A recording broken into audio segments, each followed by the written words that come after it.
we'd appreciate your help with that. Absolutely. Thank you very much. I just read an article yesterday or today that California officially has 30% of the entire nation's homeless population. Oh my goodness. And from my experience in other cities, they're not to alleviate, the challenges going on here, but there's plenty of other cities that are far worse than what's going on here. So we're lucky we have really good city staff, and they take care of things. The city manager was just telling me that that's county flood control, and they probably had the goats out there last year. Okay. Very good. Oh, we appreciate Mr. it. Underwood, again, What's that?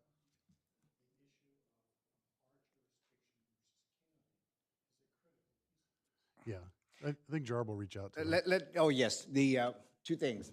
First, your friend is our code enforcement officer, Gil Gaza. Yes, he is. He probably know the name of those homeless people, all of them, because he does a good job, talk to them, relocate them, but at the same time, it's not illegal to be homeless. So what Gil does is work with them, and is okay, give them 2 days, we will clean up on the following week. And you know that, you've seen Gil done that before with Public Works. And with regard to the shopping cart at the Walmart and Stater Brother, my street superintendent did had a meeting with them, both of them. And they have scheduled for January 1st to come up with the method of the key or to the lock to the wheel, so that they can't get out of premises and they were stuck. So we already had a conversation with them, and they promised me January 1st. So that's we already talked to them. Excellent. We appreciate it. We'll continue to work with you, and thank you very much. Well, there's one other issue I'd like Jarb to address, and that is the jurisdiction of flood control, railroad tracks, and so forth. Yes. We can't do stuff. We cannot can't control that. So right. if you We can explain that. we got in trouble. Gil probably told you that we went out and cleaned the homeless camp along the railroad right away, and the railroad police came out and stopped us and almost arrested us because we inside there right away. Oh my goodness. So we have to work with them, explain to them, and they finally sent their crew to come out and work with our public works crew and clean up within the railroad right away. But at the same time, they gave Gil the phone number as a contact person for the railroad because we cannot go into that right away. The same thing with the county flood control. A lot of time is when we saw the graffiti, we will report them. Raul is the one who's responsible to report the graffiti inside the county flood control. And because the county flood control, they are so big, it takes time for them to come out and clean it up. So, but we are aware of it. Thank you for pick up all this trash and shopping cart. And so we're happy to do that. We've got a great city and a great county. We'll keep working together. One other suggestion I might make is that when you see those types of activities, especially if the young lady who is being followed, you got to make sure we call the police department about those things. Okay. A lot of times I hear this all the time, and they say, well, I don't want to bother them. They got bigger things to do. The reality is those small things lead to big things. So it's good for them to get out there and talk to these people so then they get to know them also. But please call. Definitely. Okay. Thank you, guys. And please come back if you notice anything else. Appreciate it. Thank you. Thank you. Quick question about the shopping carts. I thought shopping carts had a magnetic strip that you couldn't take them outside of the parking lot. Only some, not these here.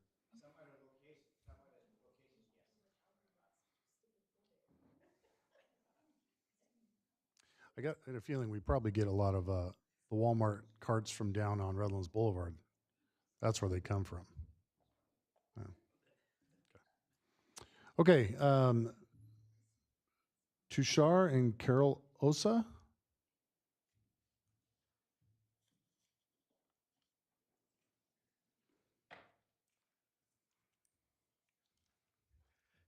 Good evening, everyone. Thank you, Mr. Mayor and the City Council and the staff of the city. I want to first congratulate the staff that they're very, very diligent, polite, professional, and they actually listen to what we have to say.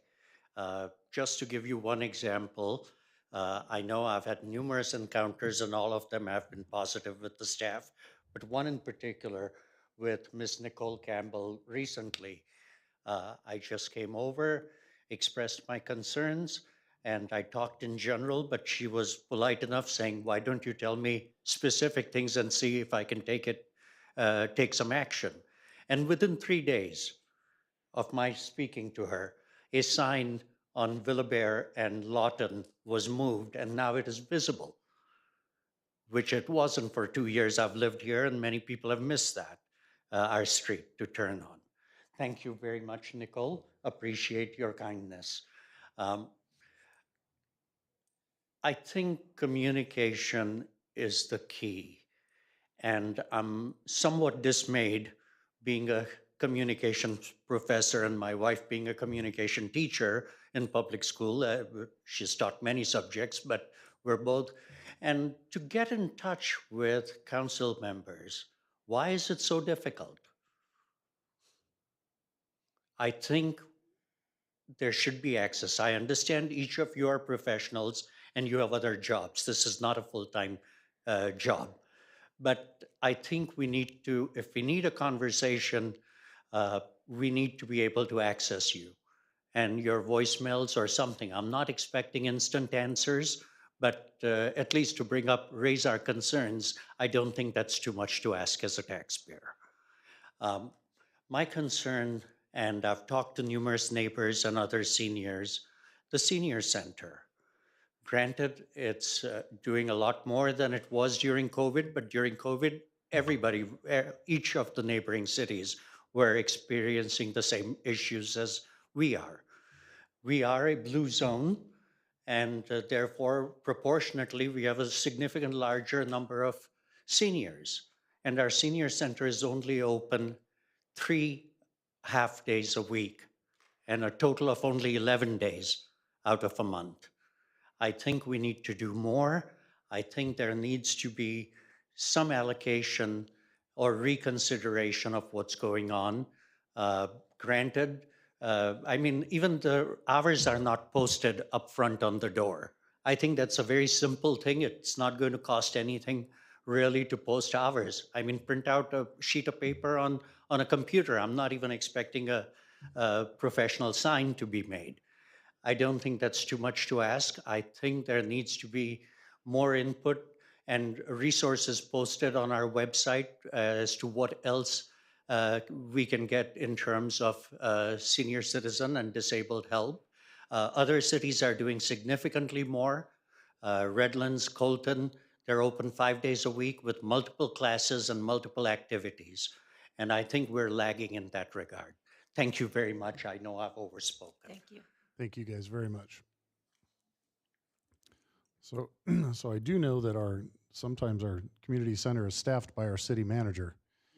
And absolutely. But before you do, I know that our highest paid employee at the city is often the one who's running the dances and things like that. But go ahead, sir.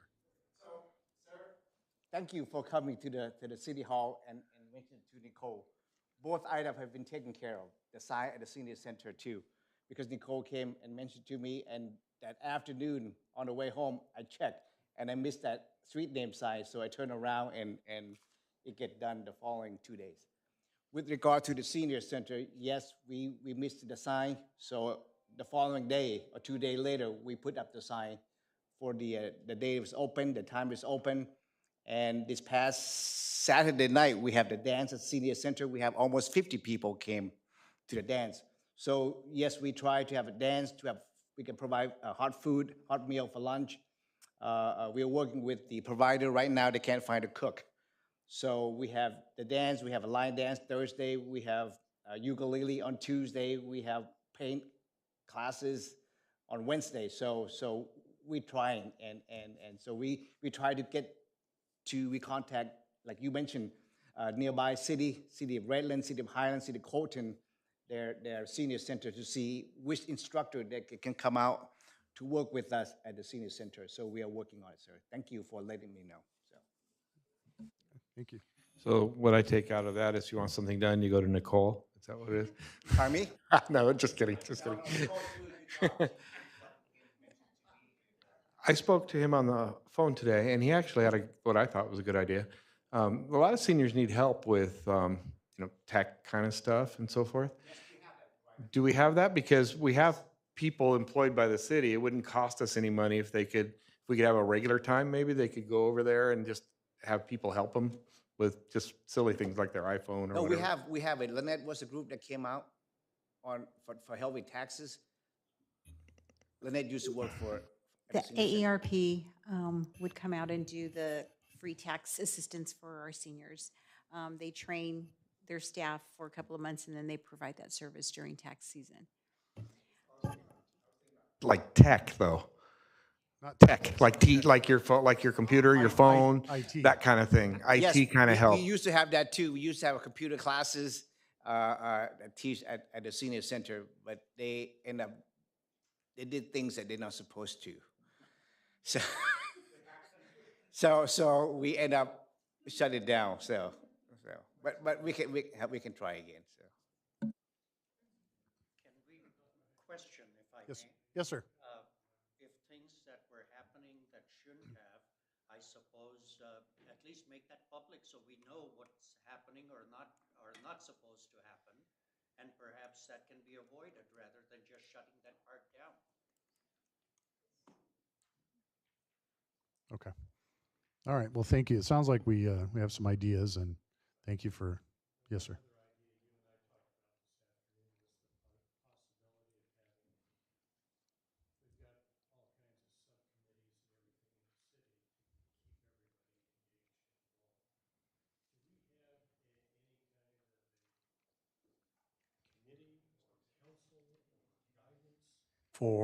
I'm sorry.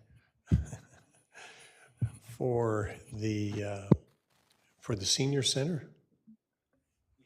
We used to, and we did so well that they told me that we don't need to meet anymore. So we kind of stopped that. Again, with now that we come out of COVID, we can start it up if you're willing to volunteer. We're looking for volunteers. So you want to come on out? Let me give you my business. He already told me he volunteers. He told me that this afternoon. Yes. I'll volunteer my wife, so we've got the beginnings of a committee. Yes, we'd be happy to.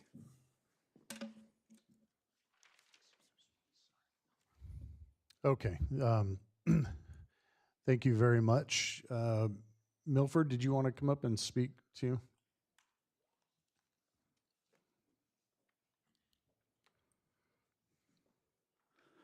Thank you. Milford Harrison.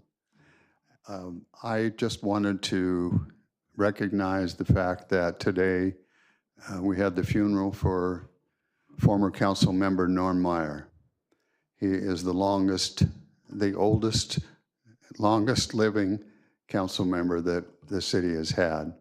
He was buried today at the Riverside National Cemetery with full military honors.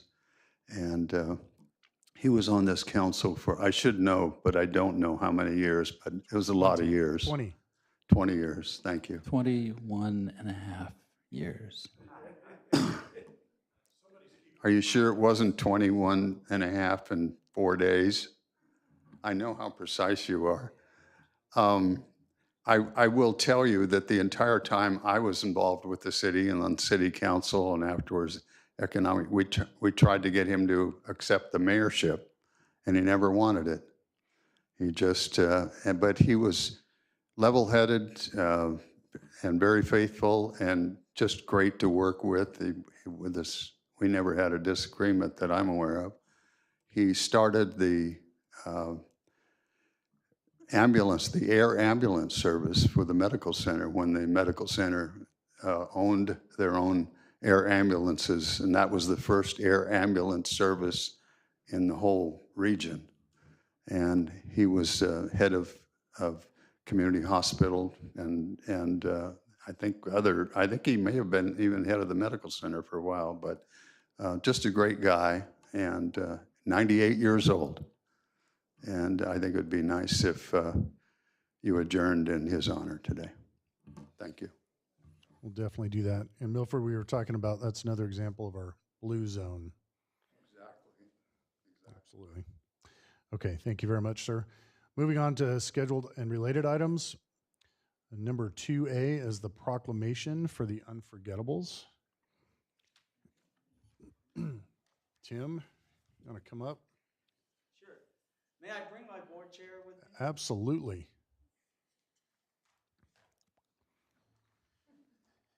Sir, I didn't know he was such a troublemaker, but this was planned before.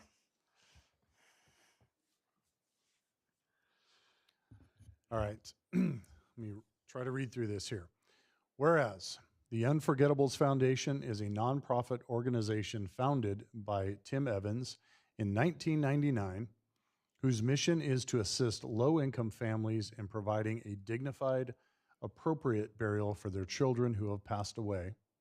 And whereas the foundation is aided by the Inland Empire educators, medical professionals, social workers, certified public accountants, attorneys, bankers, morticians, and others, of all whom share the foundation's paramount mission to assist families with the many crises surrounding the death of a child, crises.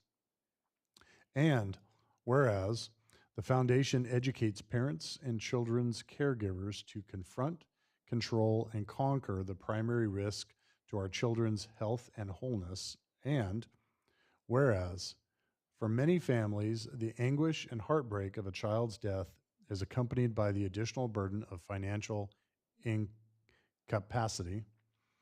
The simple truth is that many families are unable to afford a dignified, respectful burial for their beloved child. And whereas since its creation, the Unforgettables Foundation has assisted over 10,000 families in more than 80 cities in Southern California. And whereas the contributions of the Unforgettables Foundation has made to the families it serves are invaluable and reflect an organization devoted to the highest ideals of community service due to its conviction that every child is unforgettable. Now, therefore, be it resolved that the City Council of the City of Loma Linda does hereby congratulate the Unforgettables Foundation on its 25th anniversary and commend them for playing a vital role in improving the quality of life in their local community. Thank you guys very much. Thank you. Thank you.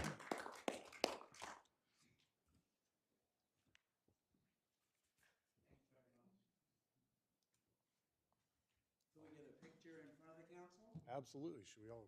Yeah, I would love that if you guys want to come down? Let's come down.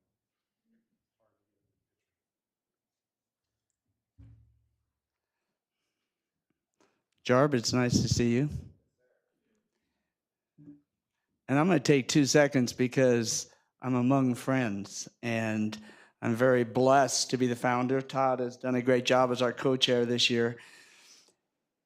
Loma Linda, the chamber, 20 years ago this spring, gave us their Charity of the Year and Outstanding Organization, and that and a number of other things from our history in Loma Linda and Redlands and Highland have allowed us to get on the ground and to move forward and to expand and to be successful and meet the mission. So I want to thank Mr. Jindal for bringing this idea when I saw him at the chamber. And I want to be very respectful of Dr. Lenart, who is Johnny to me, but we went to grad school together. Is it always Johnny? It is Johnny. I love being on a text with him. And Dr. Daly and Phil, the sheriffs have been incredibly good to us, and I'm very grateful for Shannon and the whole team, and John before that. You guys are wonderful leaders in the community. And then my old college roommate, Dusty.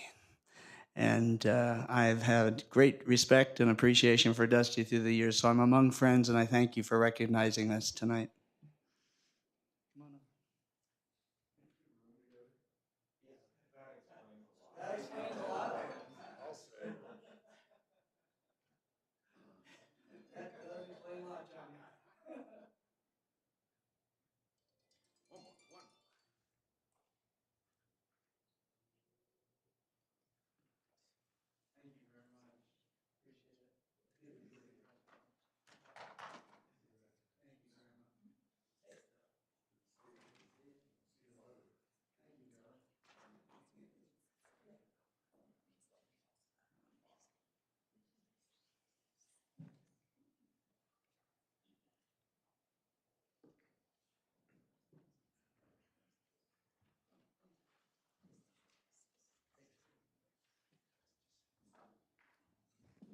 I just want to say I've known Tim since 1982.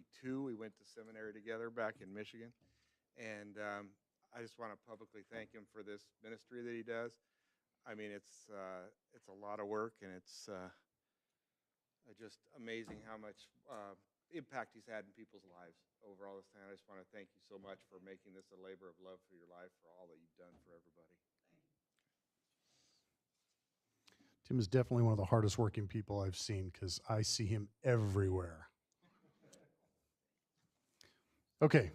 Item 2B is a public hearing on the modification of a previously approved conditions of approval for the Courtyard Hotel, a minor modification to amend the condition of the adopted conditions of approval for the Courtyard Hotel project.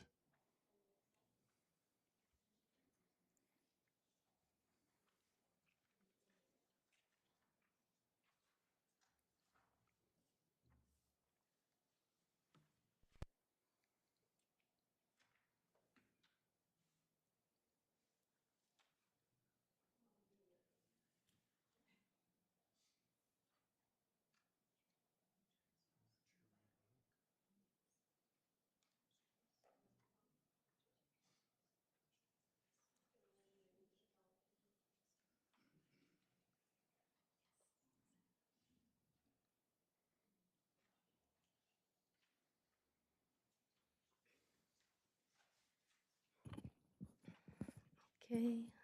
Good evening, Mayor Duper, council members, members of the public. My name is Lorena Matarita, and I am the Community Development Director for the City of Loma Linda.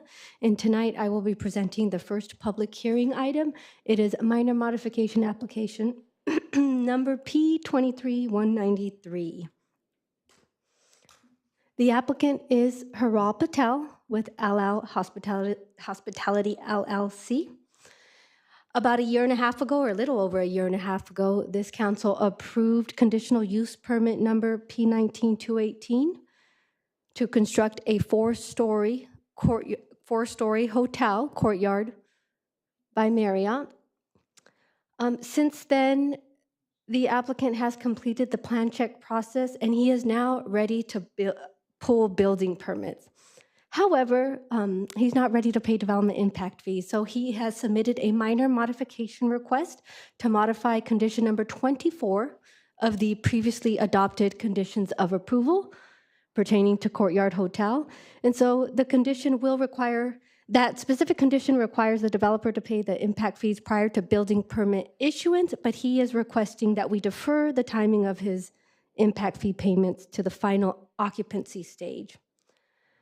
Section 173470 of the Loma Linda Municipal Code states that if we are to modify a condition of approval, we have to get it approved before council through the public hearing process, and that is why we're before you with this request today. I do want to note that no other changes are requested, just this modification to condition number 24.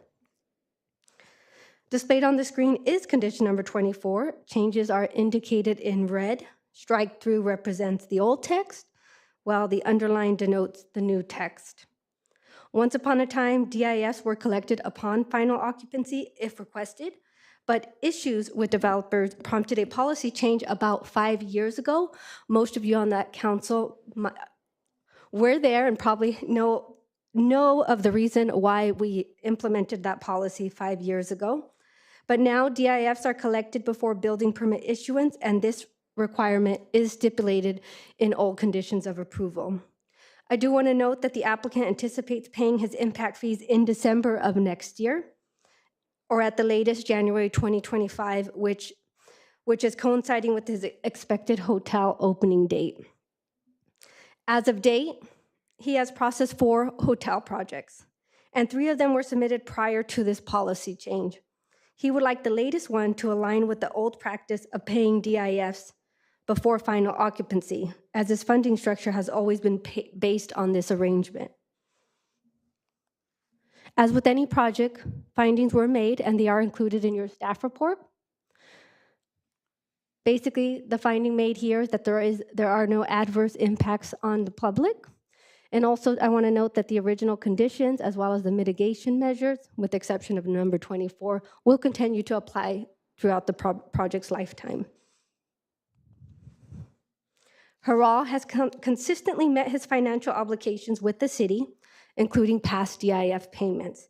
He has a strong fiscal track record with the city, and that's why staff is recommending you approve the minor modification and allow him to defer the payment to final occupancy rather than at building permit issuance. If I didn't mention it before, I'll mention it now. Because he's ready to build pool building permits, technically he's required to pay impact fees now, but again, with this minor modification, if approved tonight, we would be allowing him to pay at the final occupancy stage, which is basically at opening. So what you have before you on the screen is our recommended motion. We can move forward with it, or we could hear from you if you guys would like to make a change, but that does conclude my presentation. So let me know if you have any questions. The applicant is here in the audience if you need an update from him as well. Thank you. Let me open the public hearing first. If anyone in the public would like to come forward and speak on this item, please do so now. Milford? No? Scott? No? Okay. All right. We'll close the public hearing and entertain questions from the dais. Real quick, I have to say, Mr. Patel is a very strong partner here with the city, and his other properties have done very well, and we appreciate him quite a bit. Dr. Daly? I have no issue with this. My only question is to City Council, or attorney, which is, does this create an uncomfortable precedent for us in terms of other applicants? I don't think so. It's certainly within the discretion of the council, and you have a track record here where Mr. Patel has demonstrated fiscal responsibility in the past. And the bottom line is he can't open the hotel until the fees are paid. So I don't see a problem with it. Okay, thank you. Any other questions? Mr. Jindal? 2 questions. So I'm reading the financial impact, and it says that for the adopted budget, there's no change.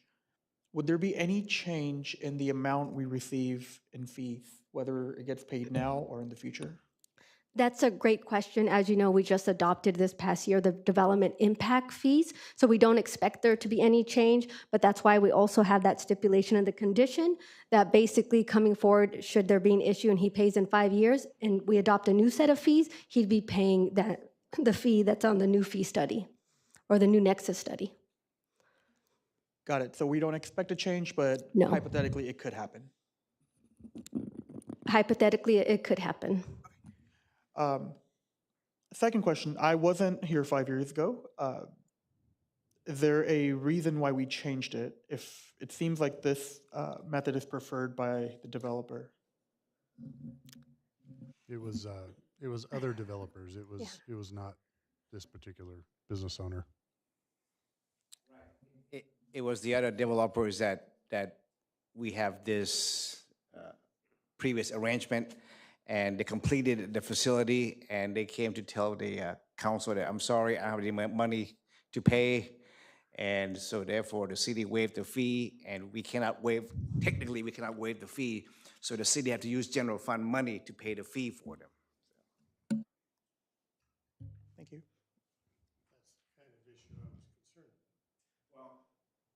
That's the other business is a little different. It's a nonprofit, whereas Mr. Patel here, I wouldn't let him open if he doesn't pay the fee. He's a good part of our Yes, general fund yes. income, so. Yes. Okay. Any other questions? Okay. One more question. So tangents, have we ever done a study of how many commercial lodging units the city can support without it negatively affecting the existing units? Well, let me answer that. Mr. Haral did a lot of study to see how many hotel room we can have, because they keep asking to build more hotel, right? Come on, Harold, get up. Let's Right. explain how the I study think he worked. does his own market analysis Yes, for he that. did. He did the market analysis for it. Truthfully, my market analysis is just my gut. What's I your don't daily trust occupancy? outside consultants. That's a telling story. What's your daily occupancy, or what's your occupancy level? It has dropped over the past 3 to 4 months and probably will continue dropping, but we were hovering 80, 85%, and now we're 60, 70% occupancy. This fourth hotel will complete our campus, and after that, I'm not sure what the future will bring for more lodging here. Yeah, because right now there's a hotel down the street, in San Bernardino, just down the street from you on Redlands Boulevard, and also this hotel to the east in the city of Redlands. So there's a lot of hotel coming up recently. So 3 new hotel opened in Redlands, a Spring Hill Suites, Residence Inn, a Home 2 Suites in San Bernardino. There's another one under construction, and Best Western just opened. There's a lot of hotel rooms that have opened in this general area. So it'll take time for those rooms to saturate and market demand to come back and bring our occupancy rates back up to So 75, 80%. my question is, are we at any risk, or do you foresee any risk of us being oversaturated? And There's always a risk. But we're building. Having said that, we're building because we got in at a very low cost basis. I don't know how developers today that buy land at today's values can pencil certain things. And we're also very fortunate to have a very generous agreement with the city that helps us. thank you. And I have to say, you run your properties very well. Appreciate it. Thank you, sir. The partnership that you reflected on was two-way partnership. So the city staff, council has always been very good to us and always very responsive. Lorena, predecessor, Conrad, everybody. So thank you. Couldn't have happened without that partnership over the past 10 years. If you're ready for a motion, I'll move it. Let's do it. Can we have a first by Dr. Lenart, Second. second by Mr. Jindal?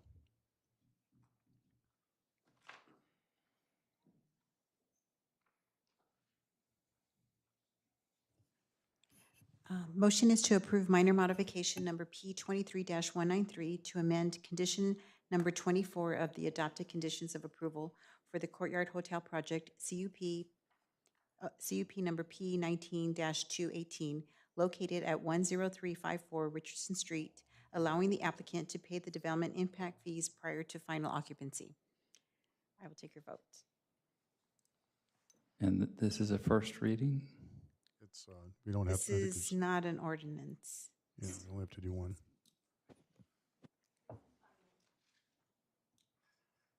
It's just it's a modification to the conditions of approval for this project. So tonight is the final action.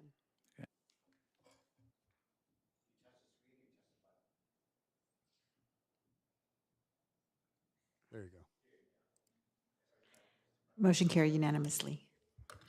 Thank you very much. And for those of you folks out there, I know we mentioned we're using new technology here, so I have to remind myself to slow down a little bit because Lynette's got to try to keep up with us and put the stuff on the screen in front of us, which is different from the stuff you guys are seeing too. So.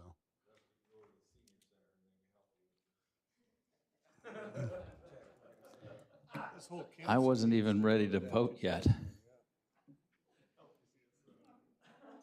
I was trying to figure out why the agenda says first reading. I guess that's the next That's item. the next one, yeah. That figures it out. Okay. Okay. Item 2C, which is a public hearing on a development code amendment. Council Bill O2023-02.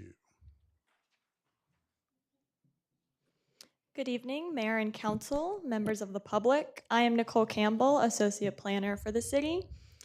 Tonight, I am presenting Development Code Amendment P23139, which is a request to amend various sections of the city zoning code. These amendments are proposed to standardize planning processes and clean up outdated and conflicting language. Before we begin, Bob Stewart, local property owner, has spoken in favor of the proposed amendments, and other than that, staff hasn't received any written or verbal comments. With that, we'll get started. In an effort to be brief, I will be summarizing the amendments, but a full list of what's being proposed can be found in the staff report. So the first section, there's a lot of change, a lot of red here, but what staff is proposing is to reorganize and consolidate the current section to create uniformity and consistency between each planning project type and other sections of the code. New modifications include definitions for entitlements, detailed processes for each project type, and language for state mandated requirements. As mentioned, these changes create conformity with state law and the user fee study that was approved by City Council on May 9th of this year. The purpose of these modifications are to make it more user-friendly and create transparency between citizens and the city. The second section is the introduction and definitions. The three changes here: first, we are clarifying landscaping definitions and requirements for front yard setbacks. We're adding a new definition for recreational vehicles because there was not one before. And we are modifying the section for two land use definitions. The first is group homes. This allows for more than one employee for group homes. And the second is for drive-in and drive-through businesses. The changes to this definition were just to be consistent with the city's drive-through ordinance. The next section is fences, walls, hedges, and dish antennas. As Lorena mentioned before, changes are made in red, strike through is removed, and underlined is added. The first change is increasing the allowed height for fences and walls when there are special circumstances such as elevation differences or security issues. The second is modifying the setback requirements for side and rear property lines for corner lots. The next section is parking regulations. The two main changes in this section are clarifying that one parking space in multifamily units must be garaged. It currently says enclosed, and that can be confusing for applicants, so we're just making it clear. The second change is that the code currently requires designated loading spaces for specific commercial uses. It's come to staff's attention that this requires too many parking spaces, leading to poor site design, so we've reduced that requirement. The next section is the residential development standards. In this section, there is a development standard table. We've added more rows to show the setback requirements for accessory structures. This just makes it more clear by having it in the matrix. The notes under the table were modified. The first change is that we removed redundant and conflicting language. The second change is that we are allowing RVs to be parked within the side setbacks. And then we are limiting portable storage containers that are parked in front yard setbacks to only be there for 30 days. The next section is allowable land uses for commercial and industrial zones and special purpose zones. The first change is staff is proposing to allow active land uses that were previously allowed within the East Valley Corridor specific plan. This specific plan was repealed by City Council in 2021, but not all of the land uses were carried over, so this is just correcting that. The other changes, staff reviewed the land uses and is proposing modifications based on the level of potential impact for those uses. Land use names were also modified just to be consistent with land use definitions. And the final section is the wireless communication facilities. The only change here was that the small project application is being replaced with minor precise plan of design. This is to be consistent with the changes proposed in the administrative section that are being changed to be consistent with the user fee study. The user fee study I mentioned that previously it was approved by City Council earlier this year. That changed some of our project type names, and so it's just changing it to be consistent. So based on the presentation and the information in the staff report, staff is recommending that the City Council determine that the proposal is not subject to the requirements of CEQA and adopt Council Bill O 2023-02, an ordinance to modify the previously mentioned sections. Thank you. Okay, this is also a public hearing, so we'll open up the public hearing part and invite anyone to come forward and speak if they'd like to. Dick, are you coming down? Okay.